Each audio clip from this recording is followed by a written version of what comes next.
Toastmasters, c'est le club Toastmasters de la Ville Rose. Toastmasters, c'est une association internationale qui a été fondée en 1924 aux États-Unis. On est aujourd'hui présent dans 106 pays du monde. Il y a plus de 13 000 clubs, quasiment 200 000 membres. Donc, chaque fois qu'on va à une réunion d'un de ces clubs, c'est le même format. Ça commence par des introductions, ensuite des sujets d'improvisation qui permettent de parler sur n'importe quel sujet à n'importe quel moment, et enfin des discours. On est dans un système très cadré qui permet d'avancer de façon sérieuse, de travailler de façon rigoureuse. Au sein d'une réunion, il y a un ensemble de rôles qui doivent être tenus systématiquement. Il y a le rôle du maître de cérémonie, le rôle du grammairien qui va pointer les erreurs de grammaire, le rôle du gardien du temps qui va se charger de chronométrer toutes les prises de parole, le compteur d'hésitation, puisqu'un bon discours, c'est un discours qui se fait sans hésitation. Il y a le maître des sujets d'improvisation qui va établir une liste de sujets d'improvisation pour faire parler les gens, ça c'est important.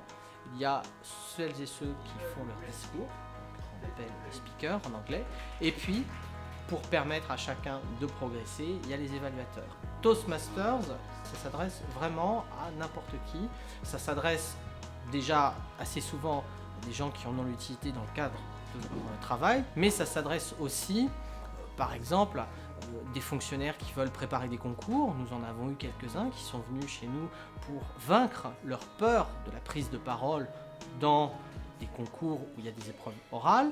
Ça s'adresse par exemple à des chercheurs d'emploi qui vont y trouver un intérêt tout particulier pour les entretiens d'embauche. Moi, j'ai trouvé Toastmasters il y a environ 20 ans en Californie. Je ne l'ai pas fait tous les années depuis ça. Mais avant, j'ai tellement eu beaucoup de trac quand j'ai parlé devant un auditoire. C'était un gros problème pour moi et ça a changé. D'abord pour écouter l'anglais, parce qu'en fait on a eu au cours différentes périodes, on a eu des gens qui venaient des États-Unis, de Nouvelle-Zélande, d'Angleterre, d'Europe, d'Afrique du Sud. Et ça c'est très bien pour apprendre l'anglais. Et après pour apprendre à faire un discours en anglais, parce qu'au début je ne pouvais même pas me lever et me présenter en anglais, je n'arrive pas à dire 3 mots. Alors que maintenant, grâce à Toastmasters, je peux me lever, faire des discours et des discours complets en anglais.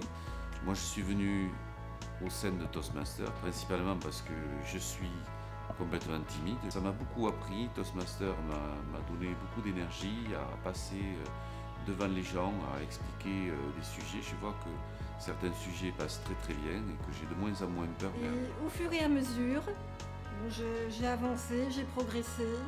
Et maintenant, je me sens nettement plus à l'aise quand je parle devant un public.